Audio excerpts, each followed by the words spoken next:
Today on Mr. Media, I'll talk to comedian Jonathan Katz, whose voice you'll recognize from Comedy Central's long-running Dr. Katz, Professional Therapist. He's back with a new online animated series called Explosion Bus. Stick around. This episode of Mr. Media is one of Americans' new benefits under the federal health care mandate.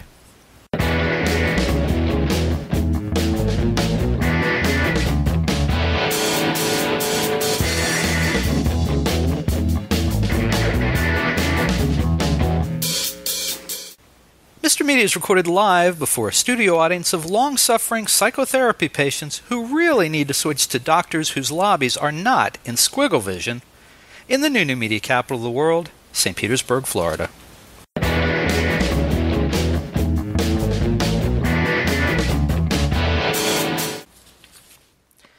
Jonathan Katz is neither a doctor nor a cartoon, but he has been known to be one entertaining funny man. His old show on Comedy Central, Dr. Katz, Professional Therapist, was perhaps best known for two elements during its 6-year run: its squiggly animation and the remarkable list of guests who sat on Dr. Katz's couch, including Ray Romano, Conan O'Brien, Jon Stewart, and Louis C.K. Now Katz is back with a new animated show, Explosion Bus. Like Dr. Katz, Explosion Bus was created by Tom Snyder. No, not that Tom Snyder. The new show co-stars comedian Tom Leopold, whose writing credits include Seinfeld and Cheers. So what is Explosion Bus? Well, I have to admit I'm having a little bit of a hard time figuring that out myself. I've watched several first season episodes and had a sneak peek at excerpts from season 2. And like Dr. Katz, it is a model of subtlety and irony. Explosion Bus seems to satirize the reality TV conceit of the moment found in America's Got Talent, The Voice, and American Idol, in that everyone has talent and could potentially be famous. But it goes in a lot of different directions from there, including being a reality show within a reality show and one with real viewer submissions. Fans from Season 1, incidentally, will notice a change in animation style in Season 2. You can check it out for yourself at explosionbus.com or on YouTube. Meanwhile, the doctor is in, and I'm hoping he can make sense of it all for me. Jonathan Katz, Dr. Katz, welcome to Mr. Media. Thank you so much, Bo. I hate to start by disagreeing with you. Okay, no, that's fine. But I think, this was always one of the things about Dr. Katz that was always up for grabs in terms of promoting the show or investing time and emotions in the show. Because I think the show is about a therapist and his son. I think that the diehard Dr. Katz fan is more excited about the relationship between Dr. Katz and Ben than they are about his famous guests. Well, I wouldn't necessarily disagree. Having said that, fuck you and goodbye. No.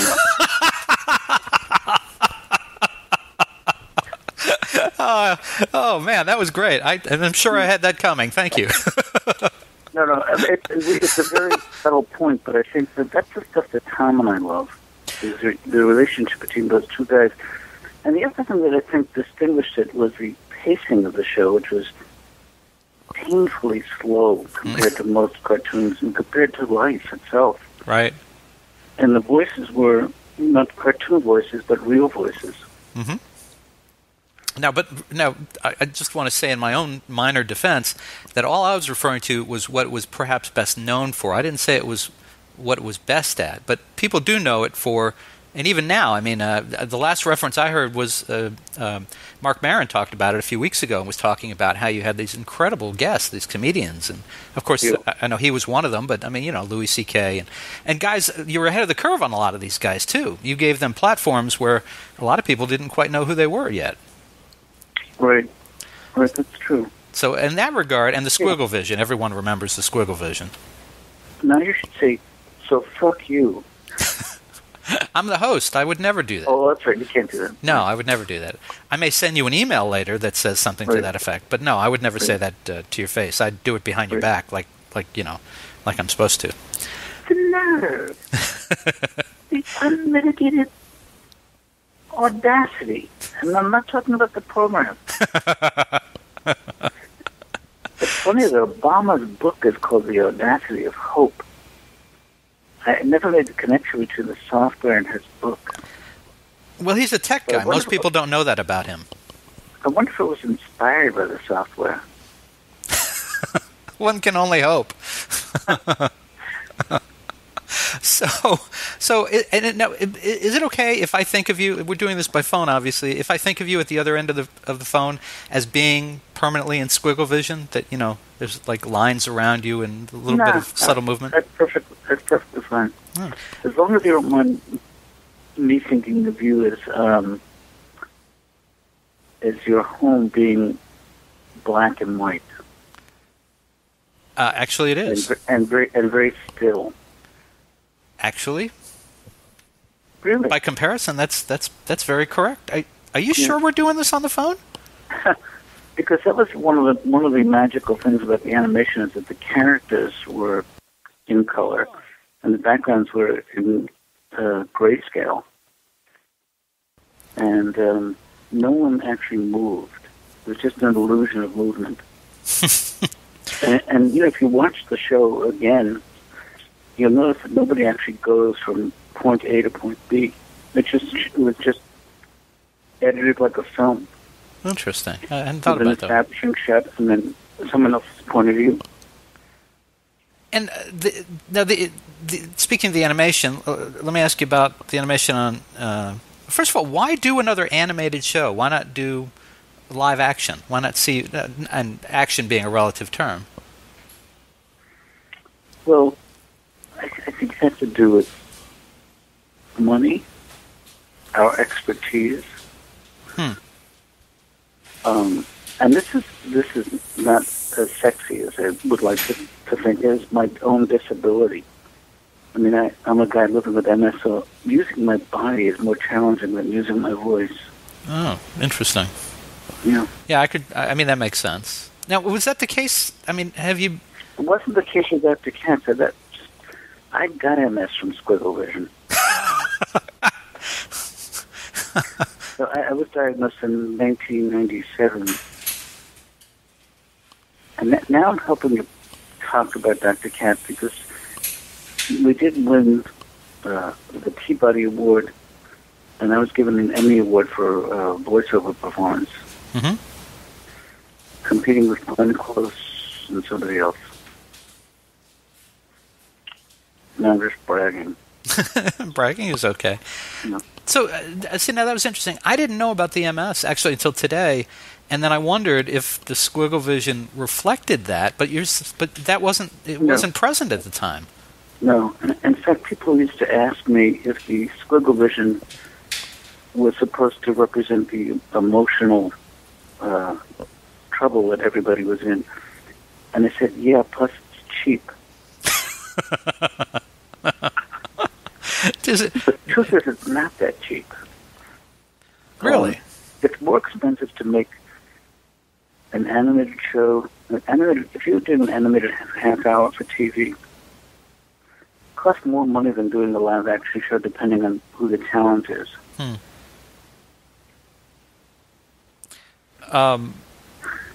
Is there something to be said for irony here that in that show you seem to be shaking and now you have the MS? It just seems bizarre, doesn't it? If I had Parkinson's, it would be more bizarre. Yeah, but it is unlikely. And not bizarre. That's very strange. Well, and then just following the thread of the animation for a second. So season 1 of Explosion Bus has a certain style of animation, but season 2 is a different style. Why change? Oh, wait, well, let me guess. It's cheaper. No. No, I just got a text while you were asking that question, so I got distracted. The reason it changed had to do with making it more... and here's a word that I learned. I'll tell you, I learned this word from another TV producer.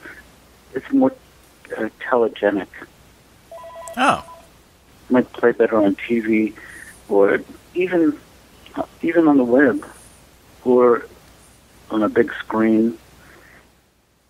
You know, when Dr. Katz first debuted, we had a screening at a movie theater in about 20 minutes from here, and we were shocked to see how awful and pixelated it looked on the big screen.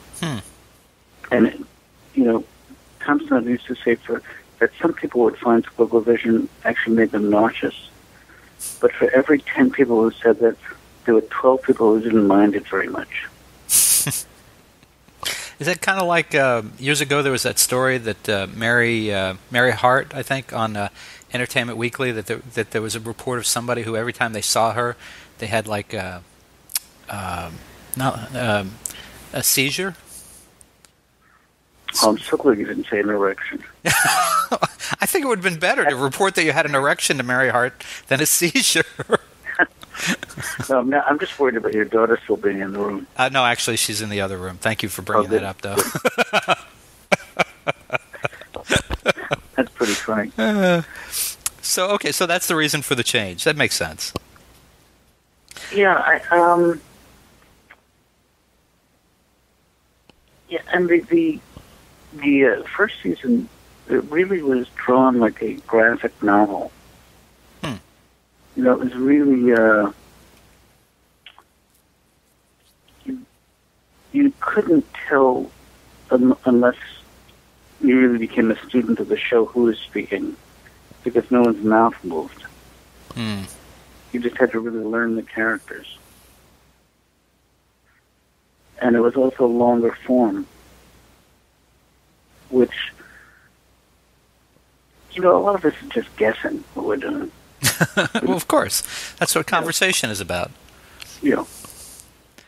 Well, yeah, it does. I mean, I noticed, and of course, the advantage of the episodes being 5 minutes and being online is you can back up. Because I noticed I was still trying to get the hang of whose voice was who and who was who, and so sometimes I would go back and just watch it again until I was sure of things. By the way, Tom Leopold is not a comedian. So I don't think he's a comedy writer. I think you describe him that way. But he's also, such an incredibly odd and brilliantly funny guy. He's, you know the phrase a wordsmith? Mm-hmm, sure. He's like a phrasesmith.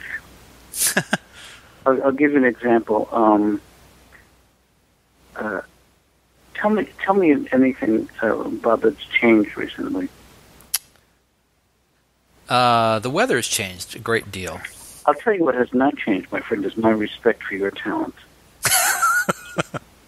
That's the kind of thing that Tom Leopold will say within the first 5 minutes you meet him. Well, hell, let's get him on the show, because my current guest told me to fuck off a little while ago. You should talk to him. He's really wonderful to talk to. We found him because he's Harry Shearer's secret weapon. When Harry Shearer used to do something called The Show. Right. His podcast. It was broadcast on KCRW and then became a podcast. And Tom Leopold was like his go-to guy for doing very complex audio experiments. And Tom Leopold's gift is that he doesn't adjust his voice. He will be a man, he'll be a woman. On my podcast, he plays both Barry White and Helen Reddy. Not in the same episode. But there's no adjustment to his voice, just what he says. Wow. I'd like to hear him go back and forth and have a conversation between the two of them. Yeah, I don't think he's capable of that. Well, so did you know Tom Leopold, that is, before this show? Have you? No, we worked together on... Tom started creating a show called The Dick and Paula Celebrity Chat Show. I've heard of that. Which was on FX for a season. Mm-hmm. And that was a talk show where all the guests were dead people. Like we would have Charles Darwin as a guest. Like the old Steve Allen show. What's that? Like the old Steve Allen show, Meeting of the Minds, where he'd have dinner with Henry VIII and Mark Twain. That's him. Oh, and I wrote a book called The To-Do List of the Dead, so, you know, you have to acquire rights. But that Dick and Paul was a good show, and Tom Leopold would come on as, he came on as the acting coach for the Menendez brothers. Oh, my God. Okay. And remember, one of the things he said was, they're two very different kinds of actors. Lyle is more results-oriented. But, man. And Paul Revere was always bumped at the last minute. He was always in the green room, but he doesn't get to go on. He's that comedian at the end of the show, right? Right. And I played Johnny Storm, the musical director. I'm sorry I missed that. I had heard of it, but I didn't. I guess it kind of came and went in the blink of an eye. Yeah. Oh, I'm sorry. Now I want to go look for that. I don't know if it's commercially available, but we can send you some. All right. Now, with Explosion Bus, are you and Tom? Are you? Is there some improvisation going on? Or is it? Oh yeah. Hey, you know what? You might be able to see that. I'm not sure it's on my site on JonathanKatz.com, but it might be up there. I know I've uploaded some older shows I've done with Tom, including something called Alpha Force, which stars Tom Leopold, among others. You get to, and that was a hybrid, part animation and part live action. The parts that were drawn with the backgrounds, the actors are live. I'll go back to your site. I was on your site last night. I'll go back and take a look and see if I can find it up there. So let's talk about Explosion Bus for a minute, though, in terms of the concept. I mean, I was honest in my introduction. I mean, I said that it seemed there's a general narrative, but it kind of goes off sort of octopus-like in a lot of different directions from one to the next. Is that right. a fair statement? Squid, I think, would be more accurate. Squid, thank you. But no, I know what you mean. I think the general conceit about that show is it's these two delusional guys who think that they can put American Idol out of the fictitious version of American Idol called Monster Talent out of business, and they have none of the qualifications to do it. Becomes apparent pretty quickly. Right, and the first thing to do is, of course, they buy a bus. Which they inherited from a very from a runaway elderly couple. Elderly runaways is a very funny term created by Tom Snyder. And then, you know, within that conceit, there are all kinds of relationships that are developing between the people who are traveling on that bus, who work on the show. Between my character, John Gold, and the assistant I hired named Katie, whose real name is Mish Whitaker, between me and Leo Huckstep, who is this, I'm going to say the gayest straight man in show business. No, the gayest straight guy in show business. Okay. Some people in real life is married and has 2 kids. But he's more comfortable playing this sort of sexually ambiguous guy than anyone I know. More so than, say, Jim Parsons on The Big Bang Theory? No. Okay. All right. It just, I'm just trying to frame things, that's all. Yeah, and so then there's this character voiced by a guy named Chris Cook, named Burton. Chris Cook is saying, I'm not sure I'm getting that right, but Burton is this guy who both Leo and John Gold knew when they were in high school, and they were mean to the guy. And so of course they approached him because he lives on his father's estate, and they need money. Am I wandering too far astray? No, it's fine. It's fine. But I was wondering, I mean, well, actually, let me come back to something you and I talked about as we were getting ready to actually have this conversation. I want to drop in here. You were telling me that a little reality crossed over here, real reality, and that someone who tried out for or submitted a tryout. Well, they auditioned for the Explosion Bus, and then, of course, I got on the show, which is not that difficult. But then the audition for America's Got Talent in front of Howard Stern, Howie Mandel, and Ozzy Osbourne's wife, whose name I could ever remember. Sharon Osbourne. And they all love this guy. He is a very clever young comedian. Who you discovered. Yeah. I think in this world you have to take credit where you can grab it. Well, the other person I discovered was a guy who said to me one day, he posed the question, how many roads can a man walk down? And I said, Robert, try putting that to music. He's one of yours too, huh? Yeah. Oh, got it. Hey, you're all over the place. That's amazing. Been around for a while. Yeah. Seen a lot of things? Been a lot of places? Been hurt so many times I'm starting to like it. Yeah, that may be going a song too far. And you know, I want to say that for people who haven't seen it yet, Explosion Bus has something in common with Star Wars.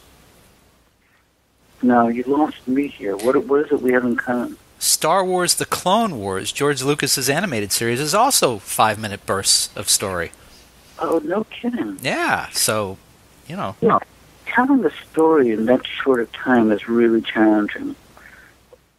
Although I reminded Tom Snyder that when my daughter Julia was 16, we did a show for NBC called Julia's Point of View, which we developed for primetime, but ended up being 13 30-second pieces that aired on Saturday morning. And Tom had to figure out how to tell a story in 30 seconds. And he said, you know how most stories have a beginning, a middle, and an end? Mm-hmm. Well, there's no room for the middle in that. But that was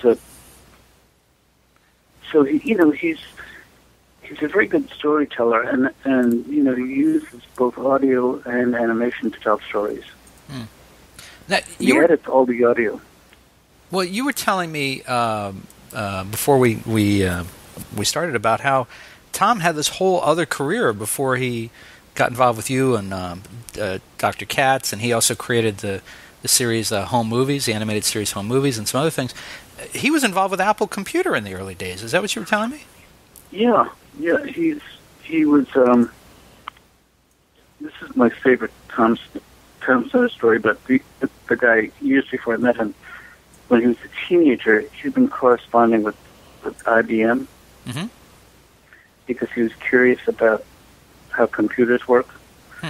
And he came home from school one day, and there was a truck parked outside his house delivering a computer because they were the size of what might be your kitchen now. Right. And this was, I think, at age 14 or so. So he's an educator and a kind of a scientist. And actually had a show for ABC called Science Court, which was an educational animated show.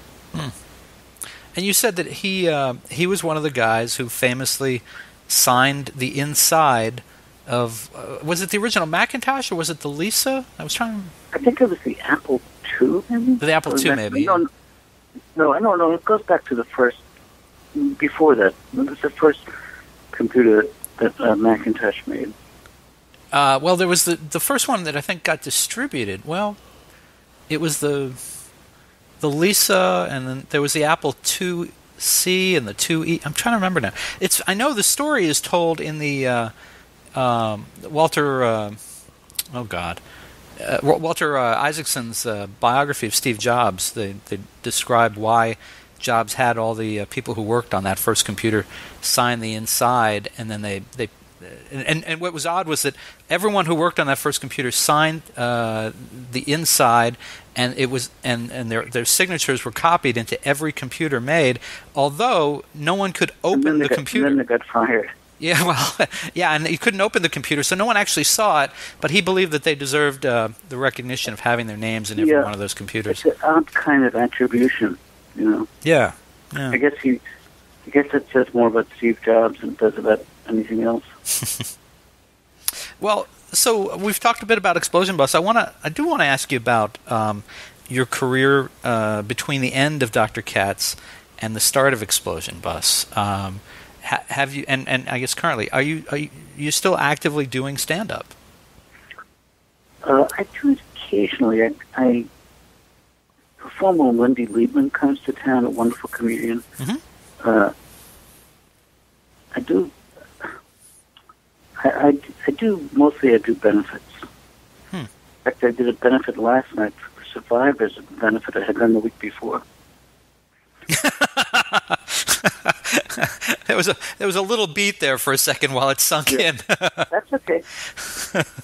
But you know, I also, I know I'm going to sound too young for this, but I got the Lifetime Achievement Award by the Boston Comedy Festival, and I did a set that night. But mostly and I also performed with John Benjamin. He had a TV show called John Benjamin Has a Van on Comedy Central, and then the show was canceled, and he started working live with a show called John Benjamin Has a Tour. And I appeared as a guest one night when he came to my neighborhood. And should we mention that he's also the voice of Archer on FX? Yeah, he's an Archer on FX. He's also on a show called Bob's Burgers on Fox. He's the guy who, I always say he's the guy who taught me how to improvise, and I think it's true. Because when I started doing Dr. Katz, my background was stand-up comedy, and he could see my jokes coming a mile away. And he would just take them in a totally different direction. And it just introduced me to a different style of comedy. Now, we would get in the zone occasionally. But I think this might be either somebody breaking into a home or a housekeeper. Or a housekeeper breaking into a home. You know. But, hey, Bongo, come here, boy. Good dog. Or a dog walking by. Oh. What kind of dog do you have? He's a miniature poodle, but my friend calls him substandard. I will not make any poodle remarks. I'm sorry, I will not go there. Well, so you were asking me about my career after Dr. Katz and before the Explosion Bus. Yeah. Was that the time frame you were talking about? Yeah, I was just trying to get a sense of what's been going on. It was kind of, Dr. Katz was so wildly popular in Los Angeles, and it was a complete surprise to me that I went from Dr. Katz to making a deal with DreamWorks, and then another deal with Paramount, just to develop TV shows. And the only one that actually got on the air was a show that I'm not that proud of, called Raising Dad, starring Bob Saget. Raising Dad. It Dad. aired for 22 episodes. And once you Really? know that Bob Saget is your star, they're kind of built-in limitations. And I kind of like the guy, and I think he's funny, but you just know it's not going to be Mad Men. Right. It could be Curb Your Enthusiasm. But Saget, on the other, I understand what you're saying, but Saget, on the other hand, has had this remarkable run of success with TV. I mean, his the family, whatever the hell, the family show he did on ABC ran forever, and then the America's Home Videos. And as someone said the other day, when they get to the end of How I Met Your Mother, The bigger question is not who the woman is, who's the mother, but why it is that Bob Saget's been playing the narrator for all these years. That's very funny. Yeah, that is an odd question. Why not give someone else a job? Somebody who might be out of work. Yeah, but I mean, he seems to pick very well. I mean, in things that he's involved in, and that from everything I've heard, that are so antithetical to his own personality. It's just it's remarkable. Yeah. He's actually a very sweet guy who is deceptively tall.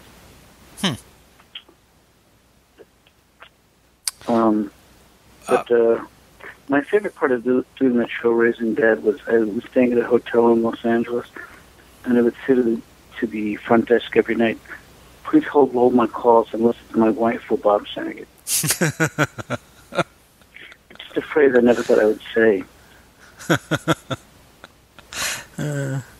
Well, speaking, this is a good segue for this. Speaking of comedians, I want to ask you, you're one of these guys who, over the years, other comedians speak very highly of, and maybe sometimes to the point where there may be people who, if they don't know Dr. Katz, professional therapist, they may not be familiar with you. But I mean, there've been guys. Belzer was like that for a long time. He was a New York comedian that all the comedians seemed to, really dote on. But really he wasn't really that well known outside of New York. And then I think more recently the guy who fits that description might be Louis C.K., who has really exploded. Where did your connection with all these guys come from? How did that's... Well, I started doing stand-up in New York, so I knew a lot of guys like Don Herrera, who is maybe one of my favorites, and he's a recurring guest on Dr. Katz. And then I moved to Boston, and I got to know a whole bunch of other comedians. Louis C.K. I met in Cambridge when he was just starting out as a stand-up. And in fact, I was telling my nephew, who's writing an article about him for the Paris Review. Wow! I don't get it, but that one of Louis' first jokes was this is what he would say on stage. My grandfather actually was one of the first. Oh, my grandfather invented the phrase "Give me a big guy," which is, such a brave joke to tell for a new comedian. Yeah. He's moved into much more comfortable yet courageous territory. Mm-hmm. And has he... I guess the thing I was curious to get your perspective on is, now you go back with him quite a ways, and I know he was on Dr. Katz, I guess in about 96, 97, somewhere around there. Right. He's really... he's become a completely different persona in terms of the public eye the last couple of years. I know my wife and I'd gotten from my wife's birthday a couple of years ago, she loved Ricky Gervais, and I got her tickets to his opening night at the theater at Madison Square Garden. And we went, and Louis C.K. opened up, and we really didn't know who Louis was, but he blew us away. It was like, wow, and we just sat through Louis C.K., and this guy was just hysterical, and we still have Ricky Gervais. What an incredible evening. And, how did the two of them play together? Because I can't imagine he would be that easy to follow, although maybe he was respectful that way, probably. I don't think there was... He went out there and killed. I mean, he wasn't holding anything back. And we saw him, I guess, a year or two later at Tampa Theater, and completely different material, which was astonishing. And right. But along the same vein. But I think the two of them are friends. And yeah. and I think Louis has done Ricky's show, and Ricky was on Louis' show subsequent to that, or maybe around that time. But right. My question, I guess what I'm wondering is, has Louis' act changed, or have the public's taste just caught up to him? Oh no, his act has changed so dramatically, and he'll just go so far exploring something that's this long to begin with. I mean, I don't know. That's so true. When I saw him in Philadelphia, I saw him live. I took my daughter and her husband and my wife to see him, and the four of us sat through him miming, masturbating for 5 minutes. But I don't know if you saw if that's something he still does, but he's just talking about the gesture that men make to sort of indicate that they might be. It's what a comedian named Gavin used to call, give it a yank. So he would make that hand gesture. Right. And he said, well, the problem with making that gesture is that he can't just do that. You have to finish. So for 5 minutes, you watch him masturbating on stage without exposing himself. Right. And that's something that he wouldn't have done as a young comedian. Interesting. Is it that he got bolder, or did he get smarter, or? I think he got older, then he got bolder, and he got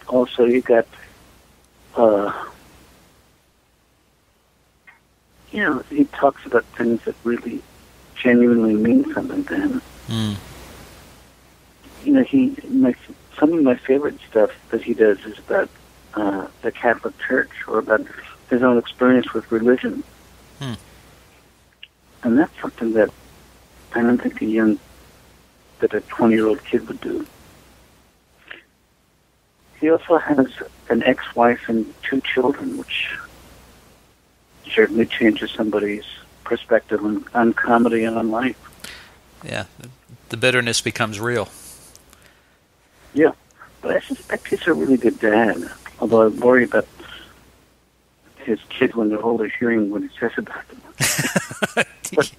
Yeah, that's somebody's different. Can you hear my kids? Of course.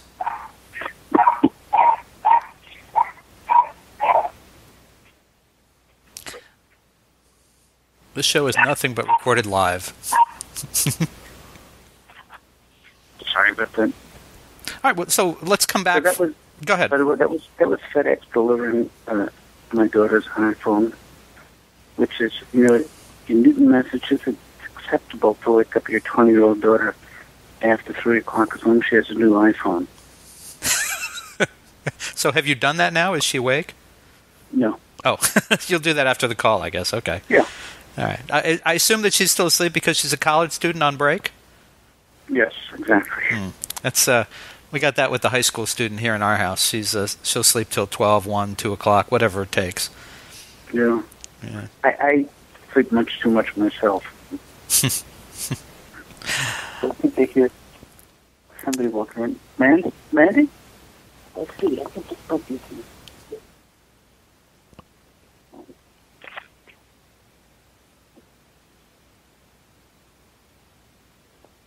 I'm just doing an interview. That's funny. So am I.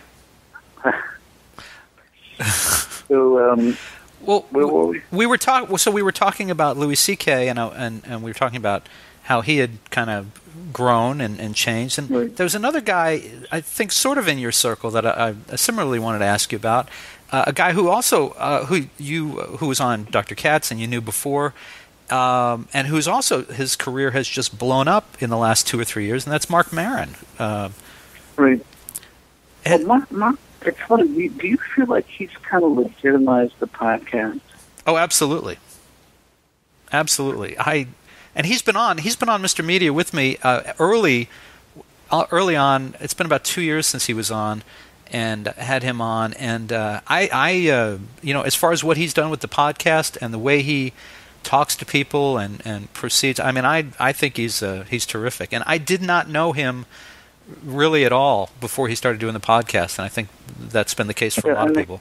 He's one of the guys I met working in Boston because we would do the local scene together, the club scene. In fact, I think I'm one of 3 or 4 guys who gave him a pasta maker when he got married. Which time? The first time. Okay. You would never give a guy a pasta maker for a second marriage. Oh, no, is that wrong? Yeah. The weirdest thing about meeting Mark Maron is that my sister lives in Puerto Rico, and I went down there a few years ago and I met someone who said, "Oh, you know my nephew, Mark." And Mark Maron has no idea who she is. He denies having any relatives in Puerto Rico. Wow. Yeah, has Maron changed a lot? Same question, really, about that I asked about Louis C.K. Has he changed a lot, or has his public perception changed? I think he's just really enjoying success. I think that I don't know if Louis has the time to do that. Because Louis performs, he makes a TV show that he writes, directs, and edits. Mm-hmm. And I learned about this from Sarah Silverman. I didn't know that he edits every single second of that show. He brings it back to his apartment and does it on his computer. The show I'm talking about now is Louis. Louis, right, on FX, sure. Right. But well, he views himself more as a filmmaker than than a comedian. Yeah, and I'm trying to think of the name of the movie he made a few years ago, which was, I guess, an experiment. He also used to run the Conan O'Brien show. He was a writer on there, wasn't he? Right, but he outgrew that role and became the showrunner. Oh, I didn't realize that. I'm going to make that up. Oh, okay. just leave that moment of doubt. Yeah. That's good. I can live with that. But back to Maron. I mean, it seems like he started. A lot of people discover him the last couple of years because he has all these great guests. You know, people who you recognize and you're interested in. They sit in his garage or they do the live show, which I know you've done. And you get to know these people in a very different way, and then you find out, oh, Maron's a comedian, and he goes out and he tours and he does his gig, but it just seems like he's perceived so differently today than he was when he was only doing stand-up or only doing radio. I think I haven't seen him. I don't know that he still does stand-up. Does he do that? Oh yeah, I think he's out every week still. Really? Yeah. Because, one of the things that he does so well is listen. And nobody can't get on stage in front of 500 people and just listen. People will start to walk at him. Well, he listens very well in the podcast, but he's certainly got the stand-up down. I would guess, and I didn't know him. Like I said, I didn't know of him in '96. Let's say when you were doing Dr. Katz, but it seems like he knows who he is today. And usually, the stand-ups who make it really big seem to be guys or women who know who they are better than anyone else. Right. I would characterize his comedy, I used to anyway, as angry. Mm-hmm. He would need to get to a place where he was angry before he could be funny. And whereas I'm more of a maybe mildly annoyed. But I don't think he needs to do that anymore. I think he, like you're saying, he's more comfortable with himself, has a better sense of who he is. Mm. But I think he still portrays himself as a kind of a bitter guy, kind of an angry guy, quick to anger. But he does it. He's definitely created a persona, or he's further developed that persona. But it's interesting. And you and he, I want to point out. I know that you did the Funny or Die, the Noah's Ark together, where you were Noah and he was the guy who cleaned up after meals. Oh yeah, and that's part of the series that was developed by a guy named Steve Levinson, who I met through another guy who's not Steve Levinson, but he was doing all of these shows for what used to be a website called Next Book, and they're all biblical stories retold with animation and a comedic perspective. Uh-oh. That's not a good sign. I'm using the phrase comedic perspective. well, maybe. Let me. Look, that would be like me on saying this next hilarious observation, and then hilarity ensued. Right. Well, maybe that's a good point for me to say that, folks. let me save poor Dr. Katz here. You can see comedian Jonathan Katz back in animated form in the online cartoon series Explosion Bus. It's free to watch at explosionbus.com, or you can search it on YouTube. And you also have your personal website, which is jonathankatz.com. Which is jonathankatz.com, and also you can get the Explosion Bus that way as well. Okay, it's on your site as well. Do you do Twitter or Facebook, any of that kind of social media? I'm a serious tweeter. Okay. I'm trying to think of why this seemed funny to me yesterday, but I tweeted that I don't believe in heaven or hell, but I've been to Fresno.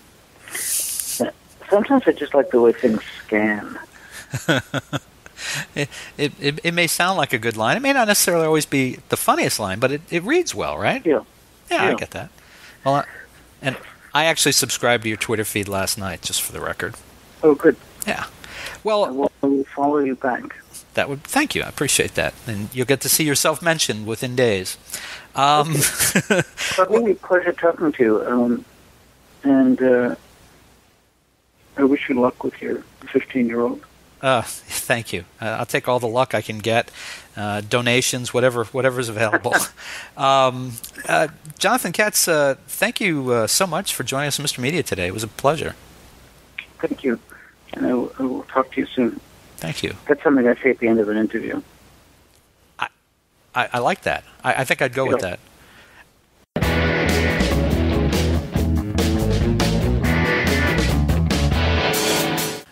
You can see and hear almost 1,000 Mr. Media interviews by visiting our main site, mrmedia.com, mrmedia.com. Or check out the more than 200 video interviews on the Mr. Media radio site on YouTube. And I'd sure appreciate if you'd show some love for Mr. Media's advertisers, including Stitcher. Apple named Stitcher a top 5 news app of 2011. It's a free mobile app for your smartphone or tablet that lets you listen to your favorite shows and discover the best of news, entertainment, and sports on demand. You can listen whenever you want to more than 5,000 shows, get customized recommendations, and discover what your friends are listening to. My own list of Stitcher favorites is pretty eclectic. I start my day with an hour of MSNBC's Morning Joe with Joe Scarborough and Mika Brzezinski. Then it's the latest 2-minute update from the Onion News Network. After that, I'll listen to WTF with Mark Maron, Here's the Thing with Alec Baldwin, HBO's Real Time with Bill Maher, and excerpts from E's Chelsea Lately and The Soup with Joel McHale. Also in regular rotation on my Stitcher playlist, the BS Report with ESPN's Bill Simmons, the TechCrunch Headlines, and the Don Geronimo Show. The latest episodes of each show, whether originating from broadcasts, cable TV, radio syndication, or podcasts, are continuously updated. Stitcher is a free app for your iPhone, iPad, Kindle, Fire, BlackBerry, Droid, and more. And show your support of Mr. Media by getting, did I mention it's free? The app at stitcher.com/MrMedia. That's stitcher.com/MRmedia. Stitcher Smart Radio, the smarter way to listen to radio. We're also supported by Audible. Check out Audible's 30-day trial membership and download the audiobook version of the book everyone's been talking about, 50 Shades of Grey by E.L. James. Sign up for your free trial today at audible.com/radio. Again, audibletrial.com/radio. And finally, if you need a disc jockey for a wedding, bar mitzvah, corporate event, or just a big old party, please consider calling 1-800-DIAL-DJs, the party authority for all your party entertainment needs. You can call 1-800-DIAL-DJs or go to their website, 1-800-DIAL-DJs.com, and tell them Mr. Media sent you. And thanks for listening. Hey, folks, this is comedian Mark Maron, and what the fuck? Why are you listening to Mr. Media Radio?